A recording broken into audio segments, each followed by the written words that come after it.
জামাইকে বিয়ে করার পর ভালো করে 5টা বছরও সংসার করতে পারিনি। আলসার, কিডনি ড্যামেজ হয়ে বিয়ের 6 বছর পরে আমার স্বামী মারা যায়। সুখের আশায় বোনের ঘর ভেঙেছি, কিন্তু সুখ আমাকে ধরা দিল না। আজ থেকে 20 বছর আগের ঘটনা। আমরা 3 বোন, অভাবের সংসার ছিল। বাবা ছোটবেলায় মারা যায়। তারপর কোনো রকমে আমরা বড় হই। আমি ছিলাম সবার ছোট। আমার বড় আপার বিয়ে হয় প্রণয় করে, তাও এক শহরের ছেলের সাথে।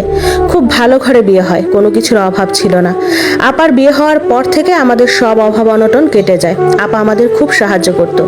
দুলাভাইও আমাদের খুব সাহায্য করত। যেখানে আমরা বছরের পর বছর ভালো জামা কাপড় পেতাম না, ঠিক মতো ভাত খেতে পেতাম না, সে আমরাই মাসে 2টা করে নতুন জামা নিতাম।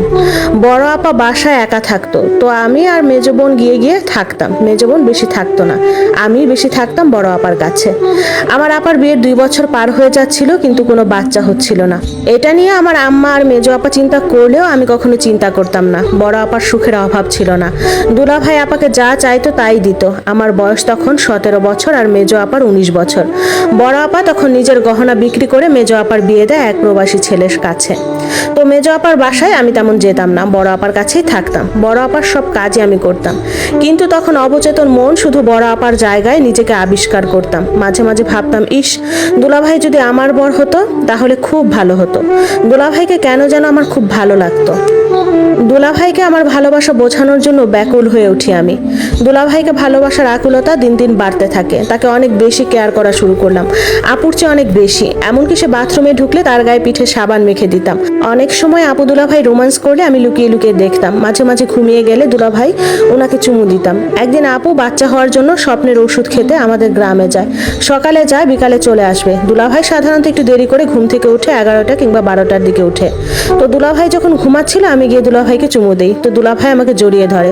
চোখ বন্ধ অবস্থাতেই দুলাভাই আমাকে আপু মনে করে আমাকে চুমু দেয়। আমি উ করতেই দুলাভাই চোখ খুললেই আমাকে দেখে জোরে ধাক্কা দিয়ে বলে, তুমি এখানে? আমি কিছু না বলে ও রুম থেকে অন্য রুমে এসে বসে পড়ি।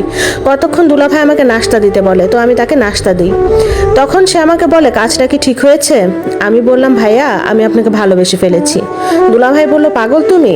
আমি বললাম, ভাইয়া ভালোবেসে ফেলেছি আপনাকে, এত কিছু বুঝি না আমি। তোমার বোনে যদি ব্যাপারটা জানে কি হবে বলতে পারো তুমি? যা হওয়ার হোক, আমি কি করব বলুন? ভালোবেসে ফেলেছি তো। সত্যি কি তাই? আমার জন্য কি করতে পারবে? আপনার জন্য সব পারবো।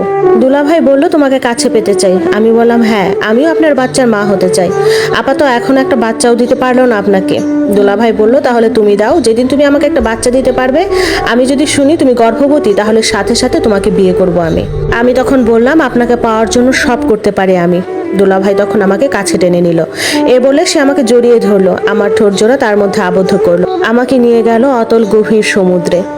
আমি মনে মনে স্বপ্ন বুনেছিলাম এই সংসার আর কিছুদিন পর আমার হবে। আমার পরিবার যদি আমাকে বিয়ে দেয়ও না, কিন্তু দুলাভাইয়ের মতো এত বড় লোক ছেলের কাছে দিতে পারবে না। রাতে আপা আসলো। আপাকে জিজ্ঞেস করেছি, আপা ওষুধ খেয়েছো? আপা বলল, হ্যাঁ রে, খেয়েছি। দোয়া করিস আল্লাহ যেন আমাকে এবার একটা বাচ্চা দান করে। আমি মনে মনে বললাম, আল্লাহ যেন কখনো তোমাকে বাচ্চা দান না করে। কিন্তু সামনাসামনি বললাম, জি বোন, দোয়া তো সবসময় করি। আপা তখন জিজ্ঞাসা করলো, তো দুলাভাই কই গেছে? আমি বললাম, বাহিরে গেছে আপা।